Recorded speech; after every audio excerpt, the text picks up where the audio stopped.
Sejam bem-vindos à Tech Session Women in Welcome Tech, to Tech onde iremos Session Women abordar a in Tech, where we will importância de se criar approach the uma importance of comunidade creating tecnológica a mais technological diversificada e community more inclusiva, diversified enquanto and fator inclusive fundamental na nova as a era. fundamental factor for the new digital era. To open this session, we call to the stage the Councilman of the Municipality of Aveiro, Mr. João Machado.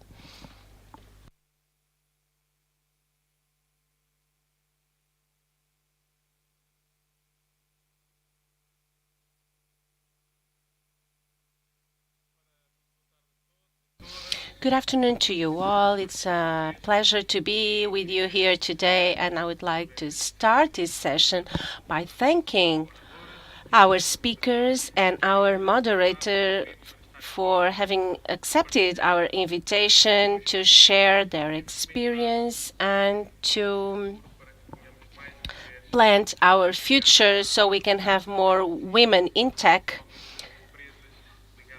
particularly in the companies linked to technology here in Aveiro, within the initiative Aveiro Tech City that embarks all of us. One of our main goals is to capture, retain, and train new talents.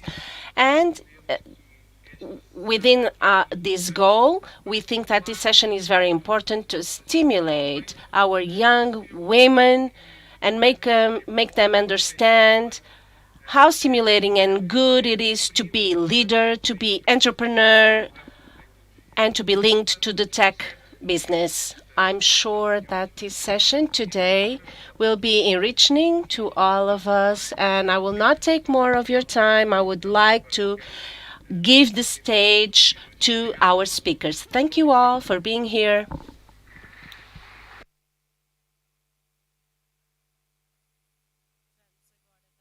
Let's begin our debate session, inviting to the stage Paula Ferreira, the Executive Director of Jornal Notícias, a newspaper, Ana Figueiredo, CEO of Altice Portugal, Cristina Rodrigues, Deputy Board Member of CAPGEMINI Portugal, Rita Nabeiro, CEO of Adega Mayor, and Paula Vilarinho, researcher of the University of Aveiro.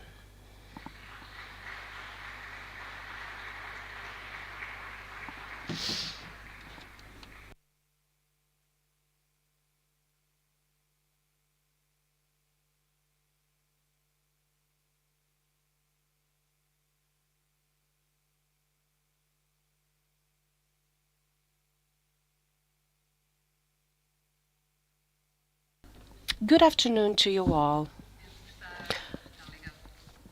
I think that you can all hear me. Thank you for having invited Jornal Notícias to participate in this event. And I would like to start by saying that I'm curious on what would be the reaction of the audience if I began the debate by saying that in the next minutes we would talk about man and technology. You probably would think it would be strange because it's a non-subject, and you are right. This is not the theme of the debate. As you can see by this panel, we are here to debate women in tech. In a city that wishes to be a tech city, it has started this path a few years ago in the University of Aveiro with the sponsor of MEO, now Altice. But for this, we have to prioritize women because, as we said before, talent has no gender. And so for a few minutes, we will be talking with 4 women, an example that we can do it, and they will share their experience, and I risk to say a successful experience. And so we will begin by presenting the speakers. Ana Figueiredo, CEO of Altice Portugal, Cristina Rodrigues from CAPGEMINI Portugal, Paula Vilarinho, researcher in University of Aveiro, and Rita Nabeiro from Adega Mayor, from the Delta Group. I would like to start with Paula Vilarinho, who's at home, to know the statistics tells us that although women are dominating in universities as students, the field of technology is still frightening them. I don't know if this is the word. What is the experience that you have in your department of the university? Women like technology or not so much? I think I'm on. Before answering you, I would like to thank the invitation to be here today. It's an honor for me to represent the University of Aveiro. And some of the informations that I will give you are related to the University of Aveiro. And on the other hand, this is a theme that I have been thinking about for a long time. And as a trainer and as a teacher, there are some questions that I think are relevant here for today for the debate. So I will present myself briefly. I'm an engineer, and I'm eventually an engineer because I was influenced by my father, who is also an engineer. And from all my brothers, I'm the only one that's an engineer.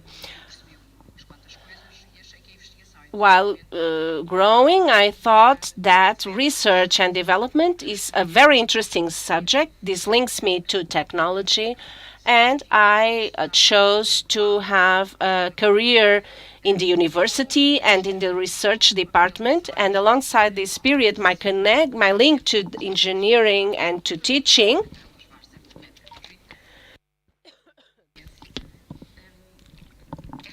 while making science, this question of women in tech and in science is very pertinent. As a teacher, I had a set of women students that are professionals now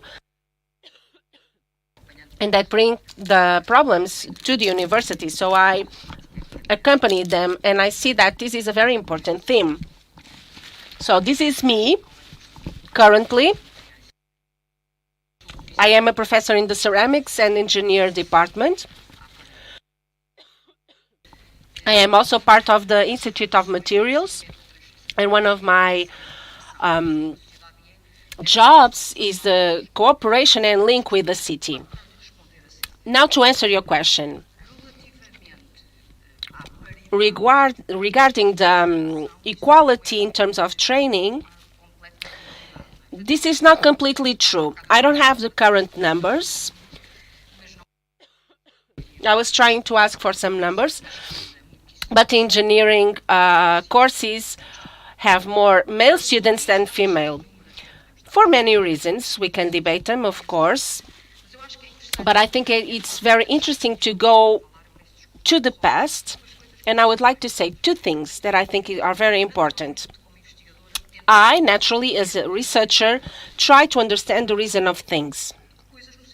Things in the sense of phenomena. It's very interesting for me to understand why we in engineering have more men than women. There are several reasons. A while ago, I read a book, a scientific for the general public, that try to understand why women are different from men. When women have children, they concentrate on that. They concentrate in their survivance and of their children. And the other part that contributed to the children had to go out to chase for food, for example. So our brains are different. We develop a larger sensitivity for behavior and human relationships. And men, a sensitivity for things. And the new queries continue to show us the same thing. When we choose at a very young age their superior training, they have a natural tendency to choose the behavioral areas. And they choose the area of things. And that has not changed. How can we change that? Well, being able to do it, and we try to do it,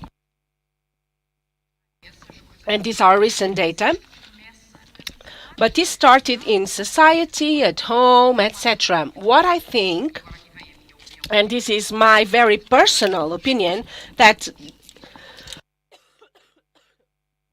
the times we are living in, and I'm an academic, at this moment, where the world has 50% of women, it is impossible that the workforce does not adopt many of these women. We live in a very transdisciplinary era, and this is how we evolve. So what we did before, we could have an only object, but at this moment, no. And so this demand of transdisciplinarity, of creativity, of multiple creativity, leads us to the presence of both genders. And it has nothing to do with the fusion of genders. And so this brings us a creativity for the development of technology that for me is fundamental. And so we can work on this aspect, but the society will help us in this way.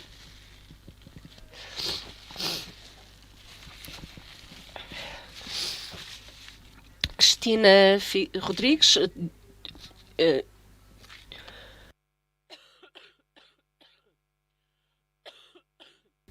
in your company, you have sensibilization training programs in schools and universities to try to bring women to this very important area from which they kind of run.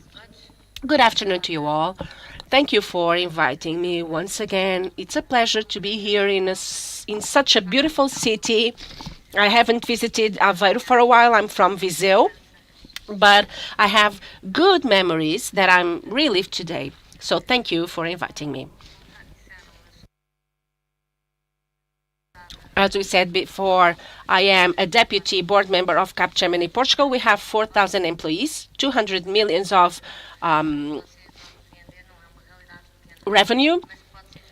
It can be managed by a man or a woman as long as we have the access to the same things, as long as we have the access to the same things, we have the capacity to do it. How? I have never experienced any other way. I always lived with computers from the beginning of my studies at university, so I was always able to develop these functions. But this is not reality in all the companies, unfortunately. Some of them don't give the same accesses to both genders. So at our company, we have 36% of women. We want in 2025 reach 40%, but we want to get there because we want the best professionals. Men or women, it's irrelevant. But we think that women have the same or even better capacity than men. I am against quotas. And so for me, we have to show ourselves as we are. And if we have capable people, men or women, it's indifferent. We have to have the same accesses. I was the first CFO in Europe. It was complicated talking about numbers in front of a male audience and to start to talk in this environment. But when we talk, other people listen. If we have a good speech, it doesn't matter if you are a man or a woman, if you are a man or women. So we have to have content, work hard, etc., etc., to develop our role, not only because we are women, but we have content, we have experience, we have competencies, but we have to work hard for that. To answer your question, we have been working with universities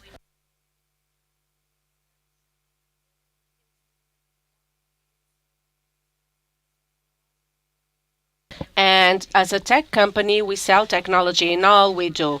But we can only develop tech if we have processes or people. So if we only want to develop technology, we don't sell anything, and we irritate our clients because they buy us technology, but they don't have people to apply to the process. So we have to consider this. And the universities, that's what we have to explain, because unfortunately, in a patriarchal society that we have, it's a male world. So we are talking about computing, programming, and we have to show that this is very desirable to our women, because the reality has changed. Nowadays, it's not all about computing, not all about programming, but we have all that surrounds that, the experience that we have around technology that is highly attractive nowadays to women.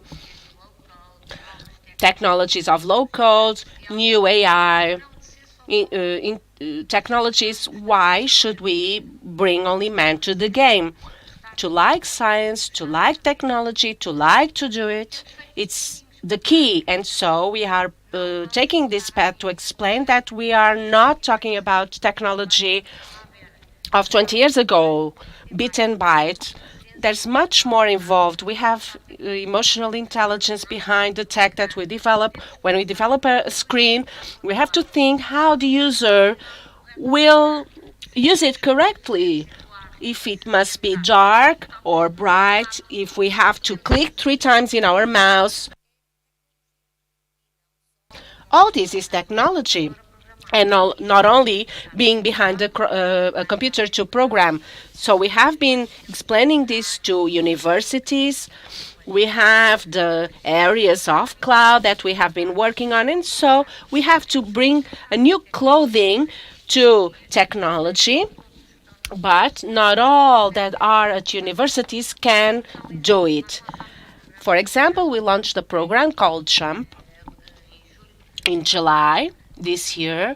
That was a program for university students from the first year. So we invested on this, and for a month, the students of the first, second, or third year could come to our company and stay there for 1 month to learn. And so our people also made an investment, because we know that for a month, it's a personal investment that we are making in training, in the company image. And when they arrived, they knew that we were a tech business, one of the largest. We have 352,000 people. It's a very large universe. But daily, what does a tech company do to build a software for a bank, to make components for a car? Innovating. People don't know this reality, and when they come to the company and see what technology really is, from the building of a simple software, our car is composed of software, like, for example, a small camera in our refrigerator. I have 7 children, and you must understand that I have to manage things in a correct way. I have to know what I have in the refrigerator, so I know what to buy when I'm at the supermarket. Otherwise, it would be the chaos to have 9 people every day at the table and feed them. So this management is made with technology, and people had no idea that this existed, because they only think of technology as a computer, a keyboard, some clicks, and that's it. But no, technology is everything we do. And it's very important for universities to understand this, because you see a small player or a big player in our football field, and this player is not, he is a player, but it's a player filled with information. And what I mean is, the player has a socks that has a chip that measures their heart rates, if he's tired, if he's sad, and this is all robotized in the back office. When a trainer says, Ronaldo, come out of the game, Sometimes it's because the player is making a good performance, but probably one of the sensors that he has in his socks or his shorts is telling the trainer that he is making a huge effort and so he must be replaced. Sometimes people don't have this idea, and so this is a very practical example of what technology is nowadays. It surrounds us everywhere, but these small things that we must think on a player through the sensors on his in his socks. We know if he's fit or if he must be replaced. This is technology. So our students need to know that this is the real world. It's everything that we do. That's a very good way to attract them to technology. Ana Figueiredo, in Altice, what is when we talk about Altice, is the Altice in the Tech Altice. But in this area, do you have female women working with you? Well, first of all, I would like to wish you a good afternoon, to thank you your invitation in the person of the Mayor of Aveiro. Is very dear to Altice Portugal. We have our innovation center base here, not only for Portugal, but for the whole world of the Altice group. And I'm very honored to be with these well-known speakers. So to answer your question, in the tech component, we have more men than women applying for the jobs. I think this has to do with the pipeline that we receive from the universities and probably also from the high schools. There is a higher choice from the male students of the engineerings and the technological courses that from women. Despite of having more women in other areas of science. For example, to give you my background, in my generation, I have my sister and two cousins, two girl cousins that are scientists. So I have the most irrelevant profession of the four of us. For example, my sister in the branch of science, I took management, and I had 50% women in men. I think that in the case of my sister, 95% were women in sciences.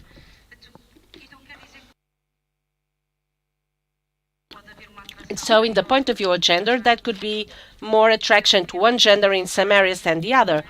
But if we have fewer female engineers, it's perhaps because we have lesser capacity to recruit them. But in Altice, we like to have diversity, but not only to have diversity, because we think we are innovative, we want to have tech innovative, but also innovation in everything we develop.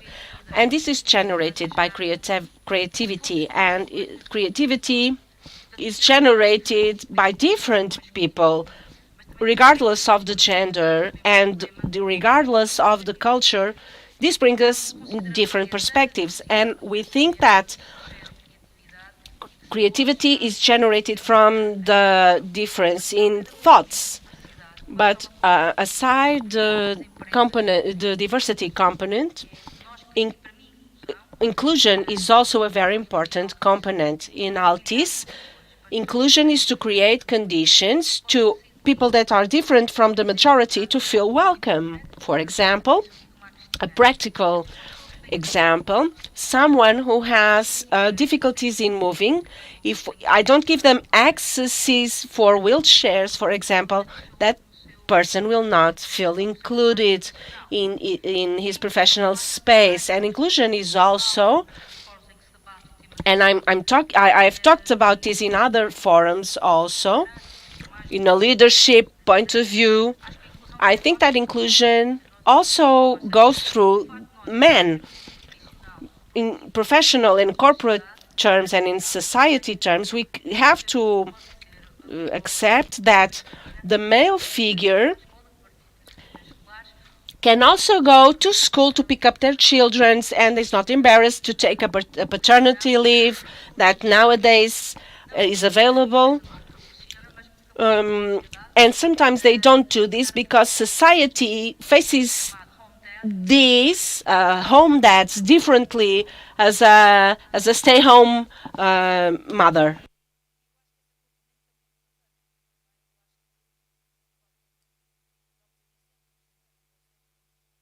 And this is a very important component. For example, Cristina, having 7 children, your husband has to be a true partner because you have to share everything, every tasks. So this is my opinion on how we face in Altice. We also want to have the best professionals regardless of their gender, and there are departments in my company that are more composed by women and other by men. To increase the number of women in tech, I think that we have to make an effort to bring women and girls from a tender age to technology and give them that enthusiasm for technology. Another very important component, and agreeing with Cristina, and our motto is humanize yourself, because we think that technology serves to link people to life.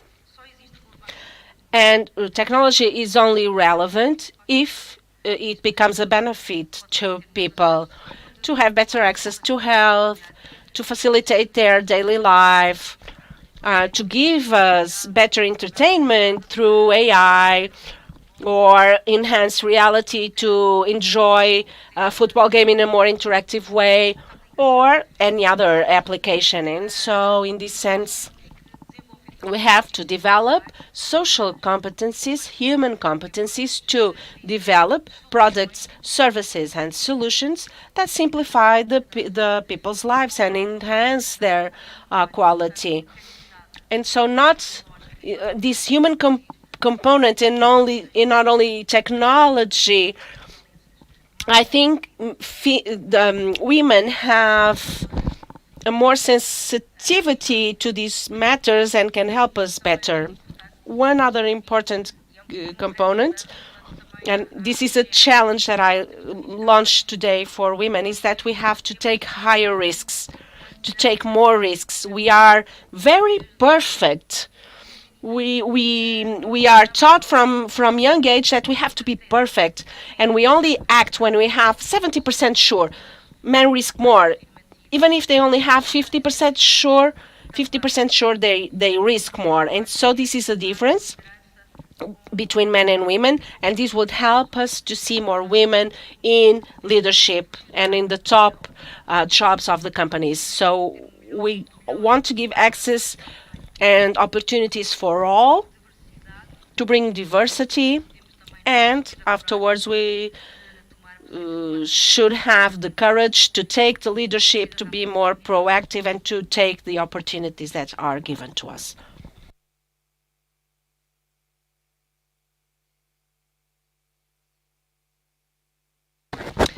Rita, in the world of men, how is it like to be the CEO of a vineyard of Adega Mayor?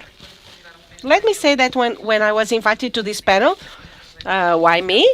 Women in Tech. I come from a company that produces wine, although the group is more than that, but effectively, and when I started my professional path 15 years ago in a sector that was absolutely new to our group and also for me, I should disclaim that I come from a different area. My degree is in communication design. I'm a creative, and I was seduced to come to the family business to work. So I was a fish outside the water. I come from a creative area, and seeing these brilliant presentations make me go backwards and to remember how it was so important to learn to link the cultural and scientific world to innovation and bring this discipline to all areas. So when I started in Adega Mayor 15 years ago, I started in the marketing department in Delta Cafés. But then we were developing a vineyard. Our cellar was designed by architect Cisa Vieira. I wanted to be an architect when I was younger, so I connected all these dots and I learned by doing. In this universe, not only was I in a male universe, because the industry of wines was dominated by men 15 years ago. Nowadays, more or less. But what did I choose to do? Besides concerning, and outside our group, we are the 3,500 employees. And I went to meetings where I was the only woman there. I was young, 20-something years at the time, and at the 30 I was still the only woman in the meetings, but I have seen an evolution. There is a very healthy balance that is composed with diversity of ages, of genders, of cultures. This is what brings different perspectives, because if we live in a diversified world, we should have more than one perspective. Going back to the universe of wines, I never worried if I was a woman or a man. And so I tried to do the best I could. And what I didn't know, I tried to learn with others. And I wanted to learn. I sought the knowledge. I traveled. I went to other doors to ask for help. And what I felt is that this was a very traditional business, but being based in Lisbon while the vineyard was in Alentejo, it was important for me to have the technology to help me to manage the vineyard at a long distance and to know what we were doing. So I knocked all the doors until I got a management control system that I implemented in the vineyard and in the cellar. And so nowadays, agriculture is evolving in a technological point of view. Everything that we have as maps to monitor pests and plagues, etc., or other things that can harm the development of plants and all the issues of sustainability. If we don't have this sustainability, we don't work. And so it was always more than thinking of what am I doing here, and joking. I went to some dinners in the wine world. They only talked about grapes, and I thought that I was not very interesting. But I tried to adapt, and further ahead,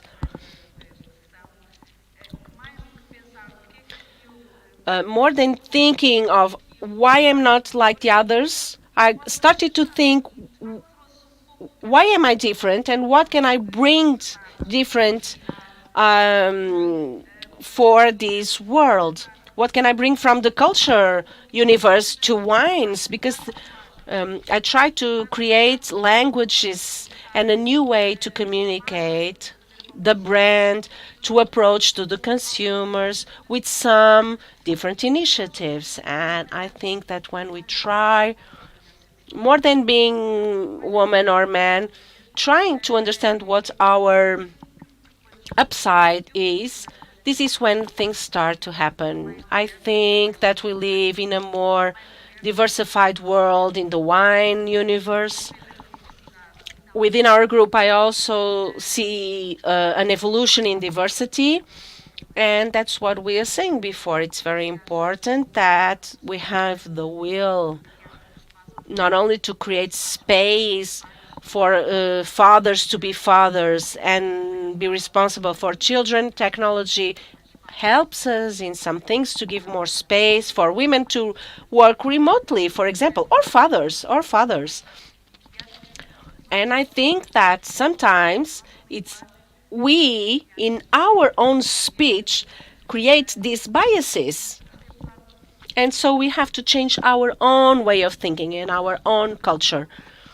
And I think that we all have to discover a new speech.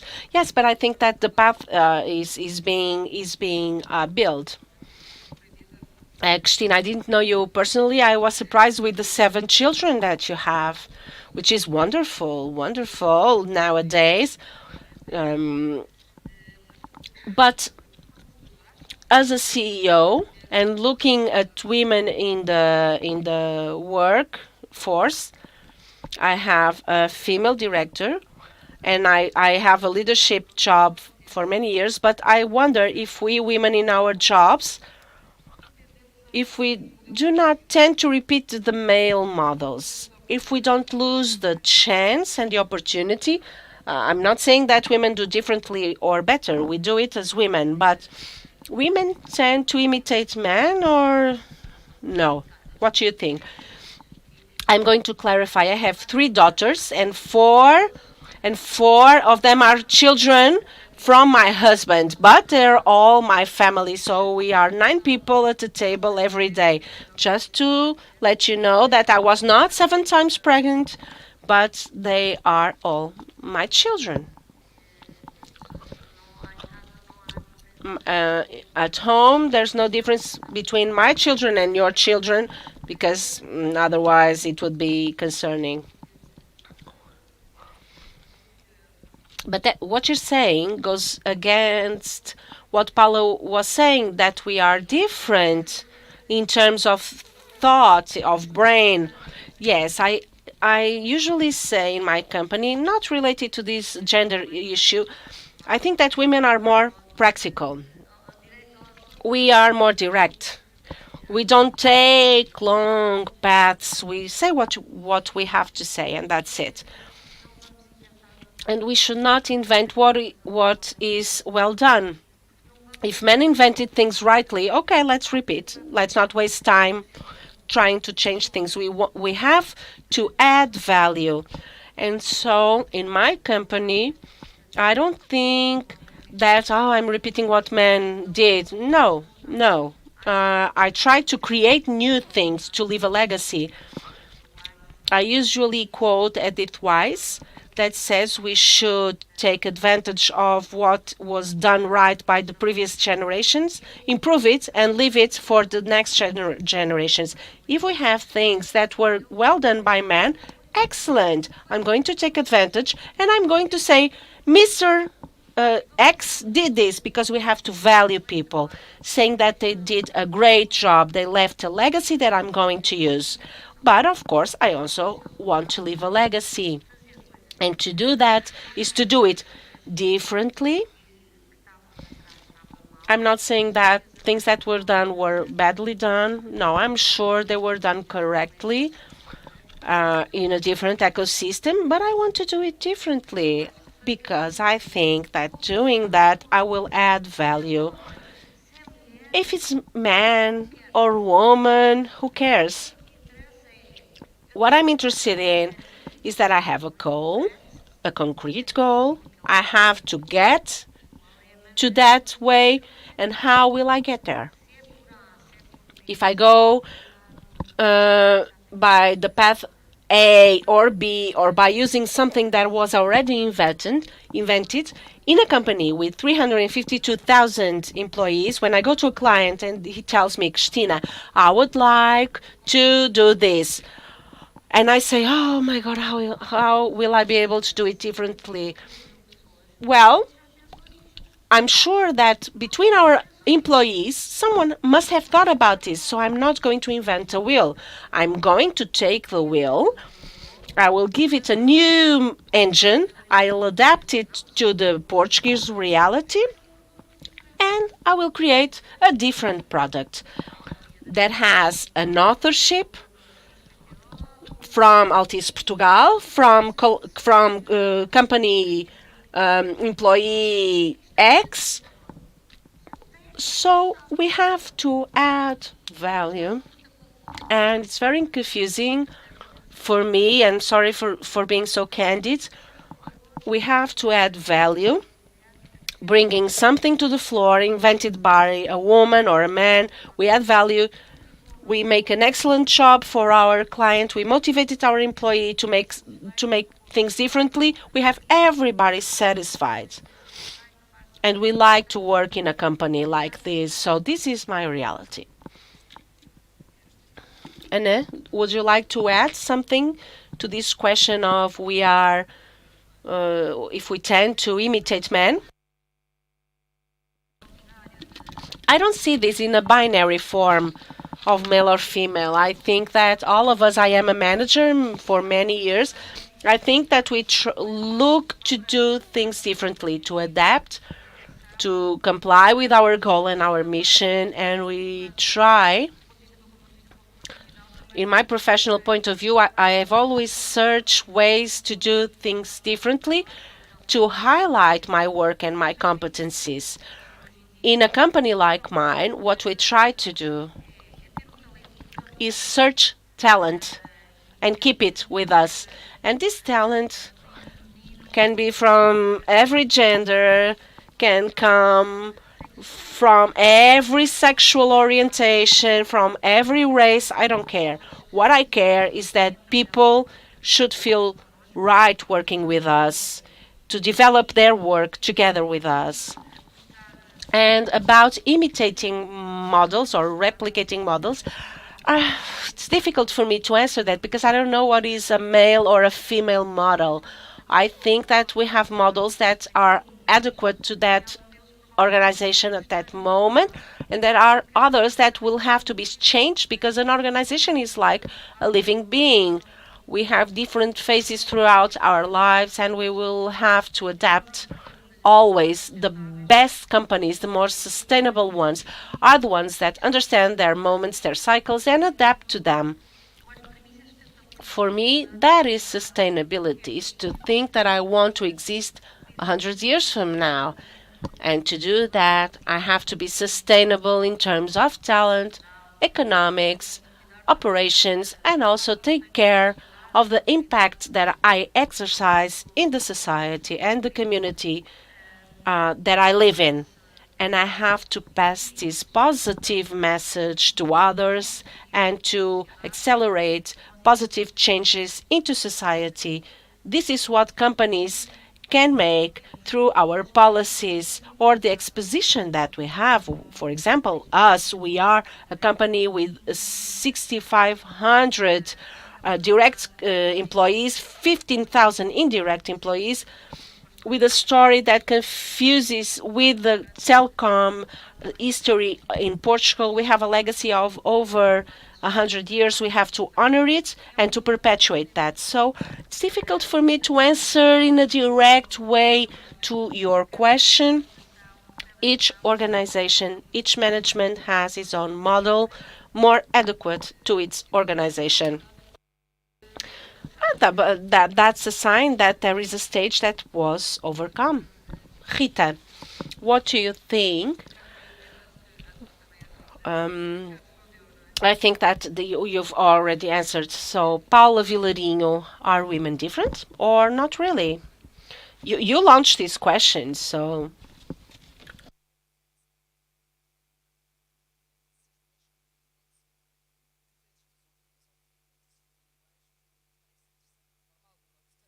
Women are definitely different from men. Otherwise, this would not be interesting at all. Yes, but can you notice that or not? I don't remember which one of the speakers told that, but I'm going to repeat it. I am a researcher. I'm not an entrepreneur, and so my female career in academy is completely different from a career in a company. So it's not comparable. I have many female entrepreneur friends. We are not discussing what kind of careers we have, but one thing is certain. We talked about a model.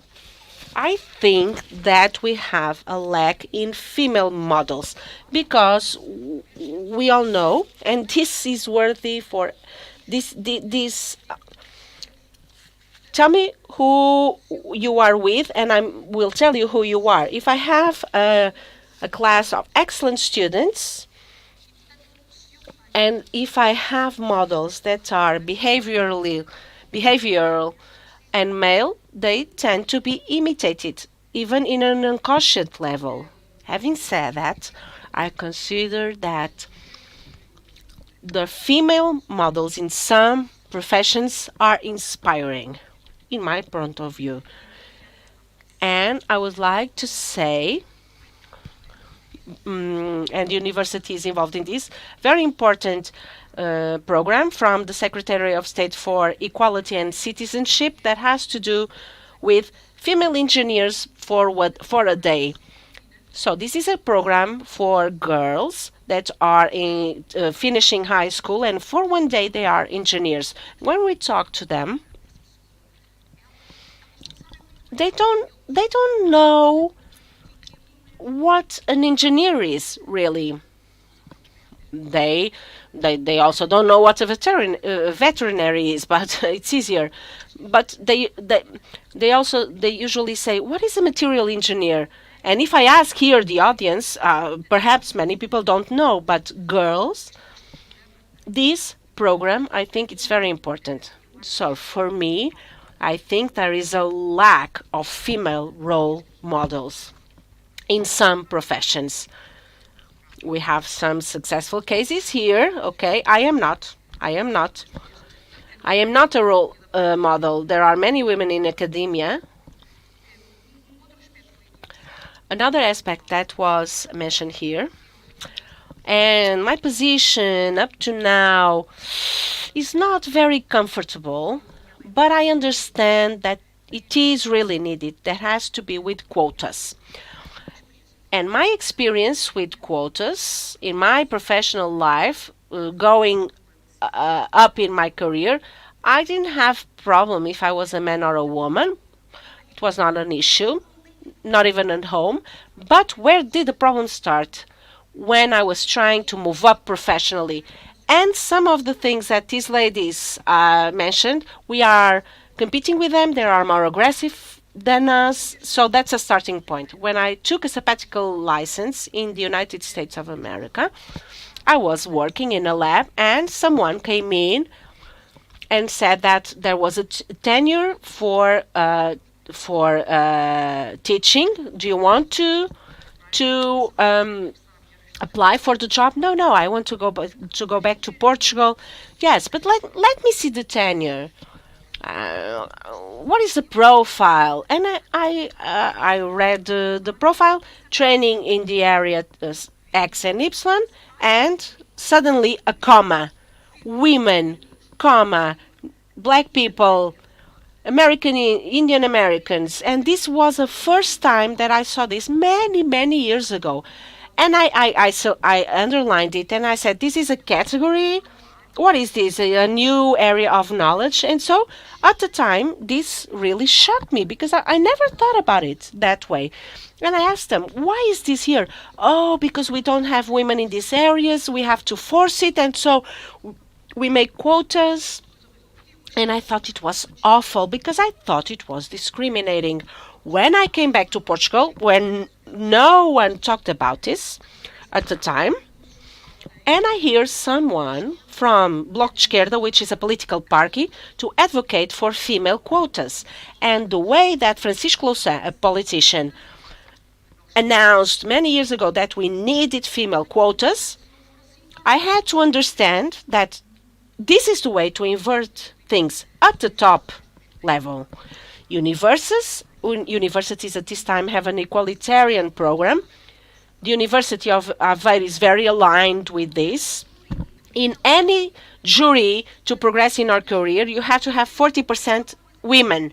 So for me, this doesn't make sense. Why do we have to have a law to say that we have to have 40% of women? But if it's not in the law, we don't have women at the jobs. And so the female model is not strong enough as the male model, so I have to favor the question of quotas to have women at the top levels of careers. And so this is what I wanted to say to you is that this session today, the ones that organized it, this is very important for young engineers that think that they are qualified to this area, but this is a male area. No, no, that's not true. And I also see myself in the question that most of this problem is in women, not in men. No man was ever an obstacle to me, but sometimes the way that we face some questions and issues, and I think that my male students are much more aggressive than my female students. It's not comparable. When they affirm, they affirm. They're very affirmative. They believe in their question. The female students hesitate. They're not quite sure. And this is a work that has to be developed. Well, because they think that they should be perfect to reach something. Yeah, but no, sometimes it is more complex than that. It's much more complex than that. They think that they should be better than them, the male students. And talking about biology and the access of women, the question of remote work can help or unhelp women. I think that it can go both ways, and men also. Remote work for me is a tool for inclusion that helps to bring the best talents, people that prefer or have to work from home, because I have employees that want to be on the job. The others want to be partially or the whole time at home. I think that as long as the function is adequate to remote work, I think it's a tool that we can use uh, to extract the best of our workers alongside with other tools that we use to make people feel good, to make people deliver. And in Altice, we do this. But I would like to make a comment regarding remote work. That is, for example, Altice Labs, that is based here in Aveiro. Innovation comes from us being all in the same place, in the same room. We debate. It's hard to create new projects through Teams or Zoom. I have many workers that work remotely, but when we have to do a brainstorming and multidisciplinary meetings,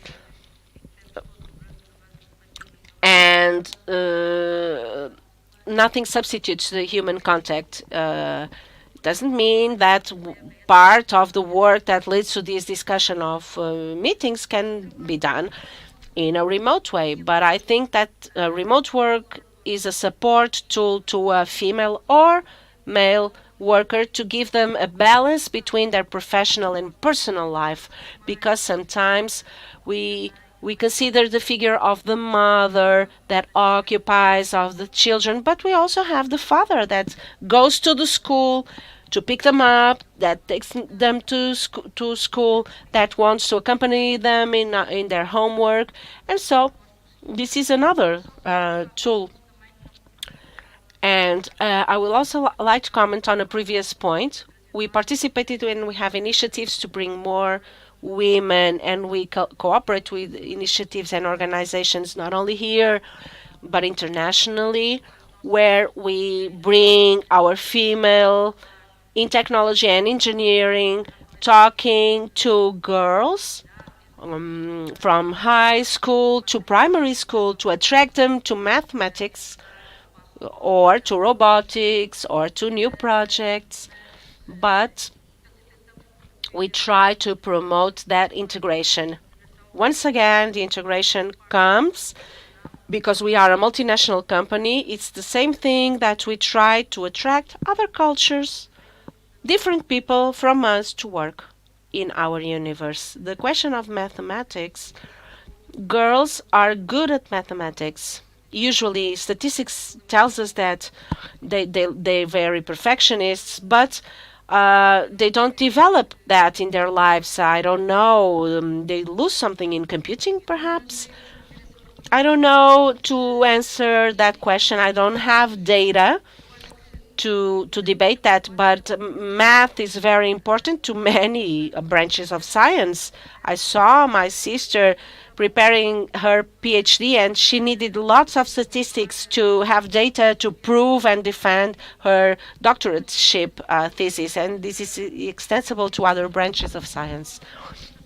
Probably computing has to do with the fact that fewer men are attracted to other professions. And so this is basically about attracting men and women. We are different genders. One gender has more attractiveness to some competencies than others. This is not good or bad. We're just different. And I think that from this difference, we have an enrichment of our human condition. We have a diversity that can brings us stronger civilizations and societies. And we have for women here that are an example, because it's impossible to get to the top, which in an area that is not a male area, it's everyone's area. But you are an inspiration for that, Cristina. Regarding remote work, do you think it can be a favorable or an unfavorable thing? Um, like Anna said, remote work is another way, because many companies are trying to bring everyone back to the office. I can tell you that I launched remote work before COVID. When COVID came, a day after, people were at home because they already have their contracts prepared, because people asked for it. We try to balance the personal and professional life of our workers,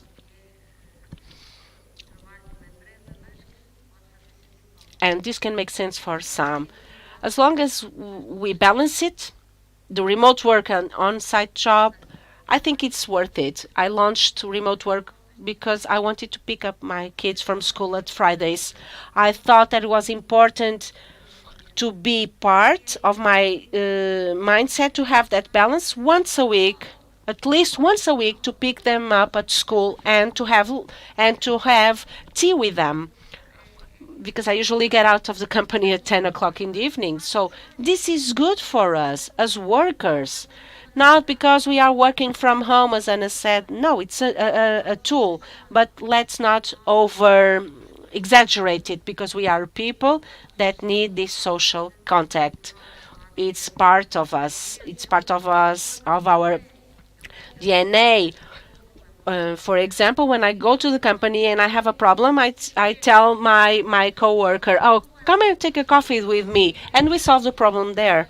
And as she said in innovation part, if I had to launch a Teams meeting and be waiting for that hour, no, we have to be agile, because everything is going on too fast.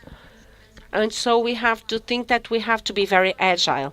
And so remote work is very important in companies that are too rigid, and that are opening nowadays the way of working. For us, tech business and tech companies, we live this every day. I have people working with me in India, Argentina, in Mexico, in Brazil. I only have to consider the time difference. So for us, this was already a reality. So this work is very important to the new generations.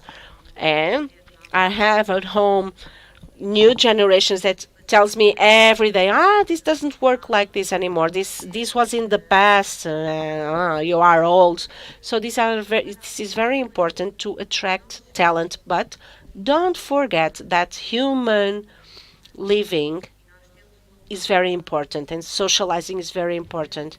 And we have something that is not formal in Portugal, but in the States. I was there. I took my daughter to San Diego to study, and as a good mother, I went to take there.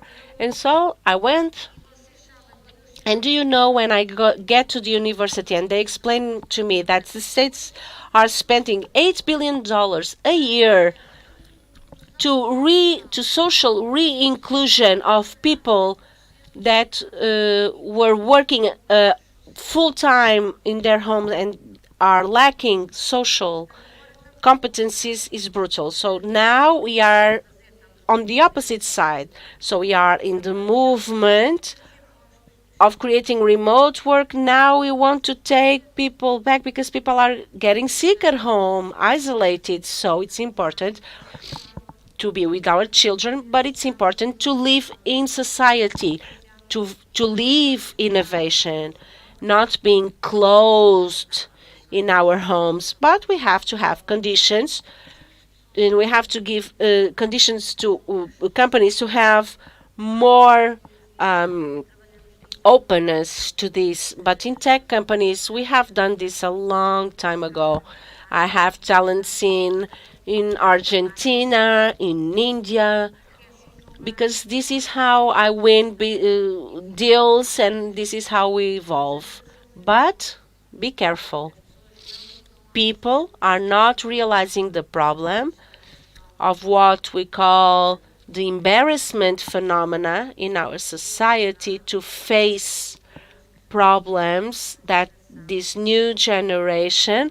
And I was having lunch with the mayor, and we were commenting on how is it possible that our young people are already taking antidepressives because they are completely linked to their tablets or their smartphones. I commented that being responsible of a tech company, I have the last smartphone, everything, but there is something that at home they always fight over. Until 2018, we only had one TV set at home, 6 bedrooms, one TV set. Everyone wanted to see everything different. How do you do it? I told them, when you want to have another TV, go and travel, because having young people closed in their bedrooms, isolated, is a very complicated thing. COVID came, we have 7 TV sets because one had the COVID and had to be isolated in his room, and the other one afterwards. And so I had to decide that I had to have 7 TV sets. But just to tell you that we are also guilty of this because we give everything to our children, all the gadgets. But to answer to your question again, remote work is very important. It eases rigid companies. It eases the workers' lives. But everything that is good has challenges within it. I don't know if you want to do anything about remote work, but we are getting behind in our schedule, and so I would like to propose. Do you want to comment? No. So looking outwards, we are in Aveiro, a municipality that wants to bring technology to the city.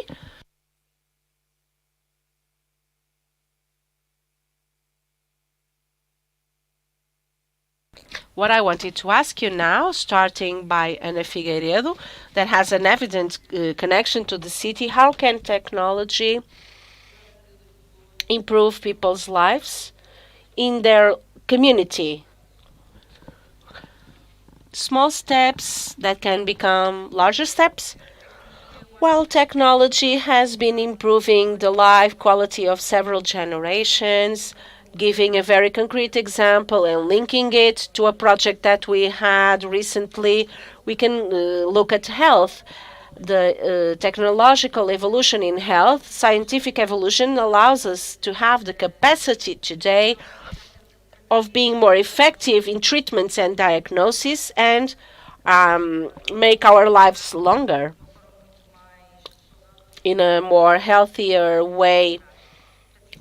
So this is the result of technological disruption, namely, and linking technology with what we do here from Aveiro. Another example linked to health. And I give this example because health is something that we all understand and benefits us all. Altice Labs, with a partnership with Telefónica and Fundação Champalimau, using the new tech generation 5G. In May, we had the first breast cancer surgery in Lisbon using 5G technology. What does this mean? It means that we had a forehand surgery, a surgeon located in Lisbon, another more experienced in Zaragoza, and the surgeon that was in Lisbon using enhanced reality connected to a 5G network that allows better velocity in response, guided and oriented this less experienced surgeon to do the surgery. And so this is the beginning. As I said before, technology is only worthy if it can add value to the lives of people and bring them benefits. This, in Portugal, a smaller country, it allows us to gather the best of technology, the best of medicine, wherever the knowledge is, and also promoting our unity in Aveiro, to enhance engineering developed here in Aveiro. This is an example. I can also give a past example. In Aveiro, we invented the first prepaid service from Aveiro of Portuguese technology that allowed technology that probably you don't remember because you're very young, but it was a technology that was only to reach of the elites, having access to mobile connections. And we created the Mel TV where we could stop the image. So I'm giving examples of entertainment. And in the case of TV, it was the first interactive TV worldwide. We invented that here in Aveiro, so we have examples of applications to health, something that is very dear to us, to entertainment, because we all like to be entertained, or to connect people. And we had the experience through technology, enjoy being transported by an autonomous vehicle that it will probably be our way of moving in the future. So these are some examples, and we are very proud to do this more than 60 years ago, and to thank the city of Aveiro, the conditions that they gave us to develop these things, that is due to the cooperation with the municipality, the University of Aveiro, startups that work in cooperation with us to develop solutions.